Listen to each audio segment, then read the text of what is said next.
একটু হইলো তো সুমি কান্নাকাটি শুরু করে দিব। আপা, আপনি একটু দেলদুয়ার যান না। ওই যে বিদেশে আপনার ছেলের সাথে আরেকটা ছেলে থাকে না, ওর লগে যদি যোগাযোগ করে কোনো কিছু জানা যায়, একটু যান না আব্বা। হ্যাঁ তাই যাইতে হইব। আব্বা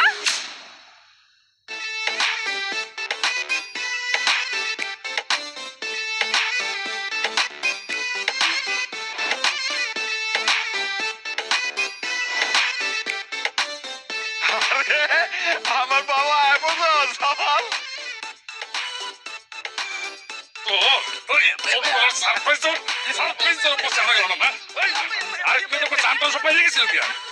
কিরে বাজান, তো ছোটবেলার মতো ভেলকে দেখানোর অভ্যাসটা এখনো আছে না? আব্বা তোম করে তো কিছুই দিতে পারি না, মাঝে মধ্যে যদি একটু চমক না দেয় তাইলে হইব। হ্যাঁ আর এই যে শুরু হয়ে গেছে না তোমার, এই যে তোমার ঝর্ণা ঝরতা আছে দুই চোখ দিয়ে, আমি কিন্তু সবাই রে কয়ে দিতেছি যে এই কয়দিন আমি দেশে থাকবো কোনো কান্নাকাটি চলবো না আম্মা। শুকাই গেছিস কেন, খাস না? খাই ঠিকই, কিন্তু তোমার আর আব্বার কথা চিন্তা করে শুকাই গেছি। ফোন দিলেই কান্দাকাটি, ফোন দিলেই কান্দাকাটি, কান্দন যাইব না একদম।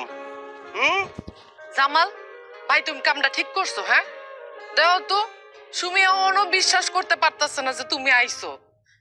একটু জানাইলে আপনার কি এমন ক্ষতি হয়ে যেত?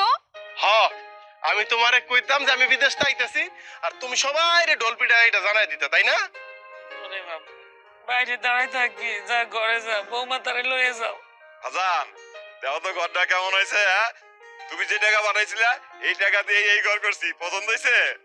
কি যে কও আব্বা, আমি তো খালি টাকা পাঠাইছি, সব কষ্ট তো তোমরাই করছো। বাড়ি করছো, বাজারে ব্যবসা দিছো। ভাইজান তোমার অনেক কষ্ট হয়েছে না?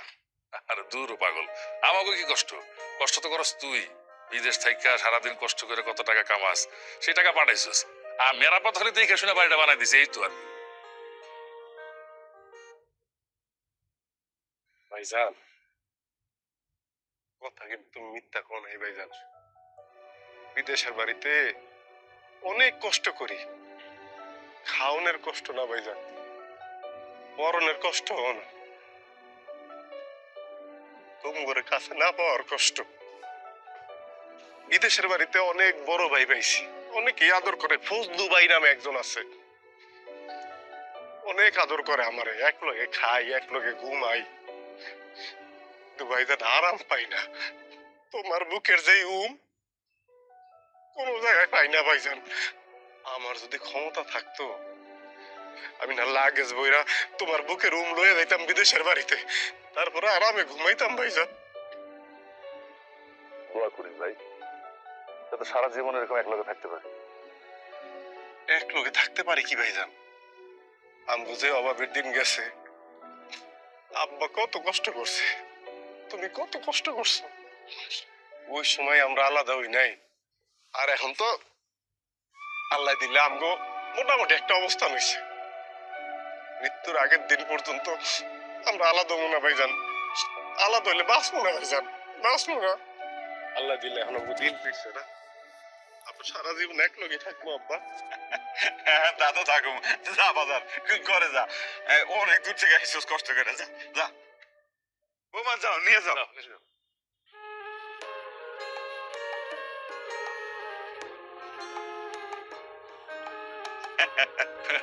বাবা আমি একটু বাজারে গেলাম। হ্যাঁ আচ্ছা তাড়াতাড়ি আইস, তোমরা খাওয়া রইলা কেন, তাড়াতাড়ি রান।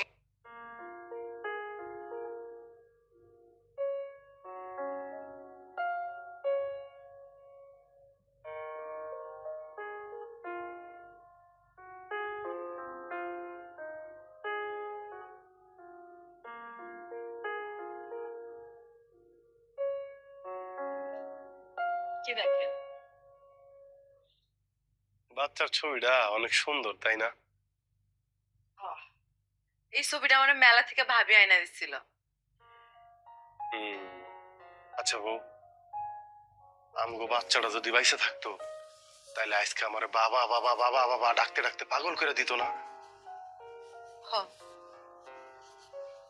ডাকতে ডাকতে আপনার পাগল বানায় ফেলাইতো। জানো, আজকে আসার সময় বাজারে দেখলাম সেলিম ভাই তার বাচ্চাটারে কোলে করে নিয়ে বাজারে যাইতেছে। আহ কি সুন্দর দৃশ্য, কি যে ভালো দেখা গেল। দেখতে ভাল লাগবে না? বাচ্চা মানুষ হয়েছে ফুলের মতো, আর সেই বাচ্চা যদি আপনি কোলে নেন, সুন্দর না লাগে কোনো উপায় আছে? বউ দেখো, সবকিছুই না হইলো, বাড়ি করলাম, সবকিছু করলাম, কিন্তু আমগো কলিজার টুকরাটা এখন আর আমগো কাছে নাই। তুমি যে পা পিছলে পইরা ব্যথাটা পাইলা, আমগো বাবু আমগরে ছেড়ে চলে গেল, তুমি অনেক ব্যথা পাইছিলা তাই না? তোমার অনেক ব্যথা লাগছিল। আমার ব্যথার চাইতে বেশি কষ্ট পাইছি আমি।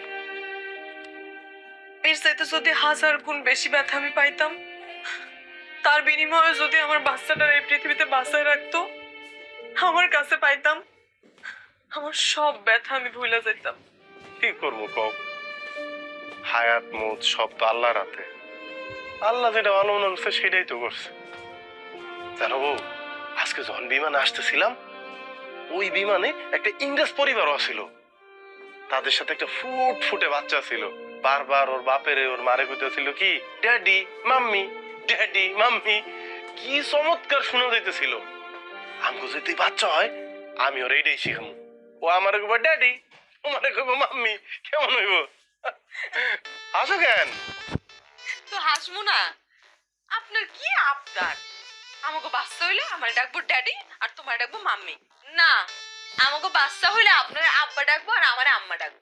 ধরো, তুমি এখনো পিছে আছো, আপডেট অন লাগবে না? আমার ড্যাডি মাম্মি কি করে? হ্যাঁ ড্যাডি, দেখি আব্বা কি করে।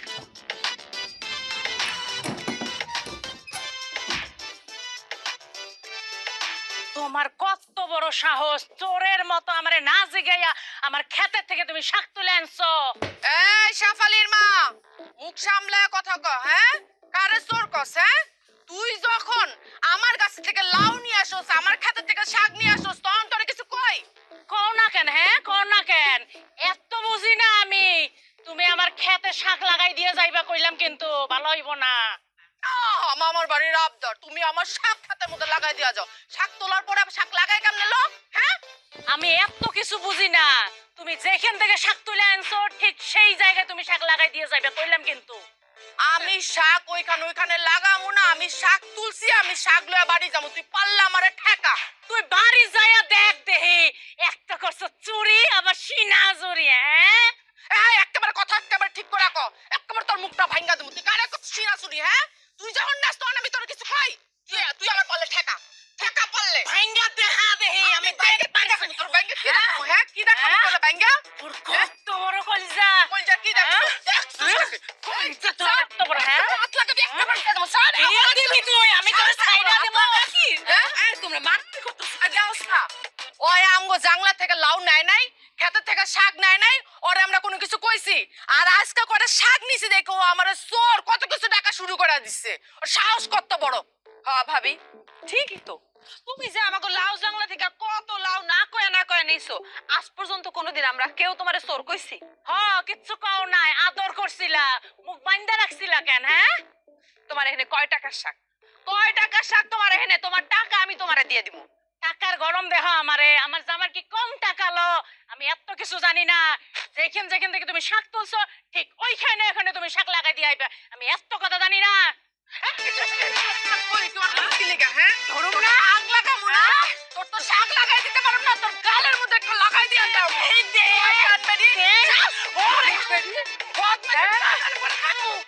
খারা আমি গ্রামের মোড়লের কাছে যদি বিচার না দিছি তোকে আমি দেখা নেবো।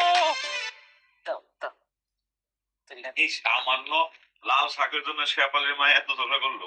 ও আব্বা, কোন তো আব্বা, ওর খেতে লাল শাকগুলো দেখতে সুন্দর, আর তাছাড়া জামাল অনেক পছন্দ করে দেখা শাকগুলো আনছি। আর আমি করে টাকা দিতাম না, কিন্তু বেডি কি করলো? খাটা শাকটা বেডি। হ, আর আমি যদি লাল শাকগুলো কায়রা না নিয়ে দৌড় না মারতাম, তাইলে আর এই লাল শাক কারো কপালে জুটতো না। তুমি দৌড় দিছো? জামাল, ভাই নে, প্লেট দে। লাল শাকটা দুই বাইরে বড় বড় দুইটা মাছ দাও। আব্বা জানেন, ভাইজান আজকে সকালে বিলেত থেকে এই মাছ দুইটা ধরে নিয়ে এসেছে। ও ভালো হয়েছে, ভালো কাজ করছো। এক কাজ করো, মাছ দুইটা দুই বাইরে দাও।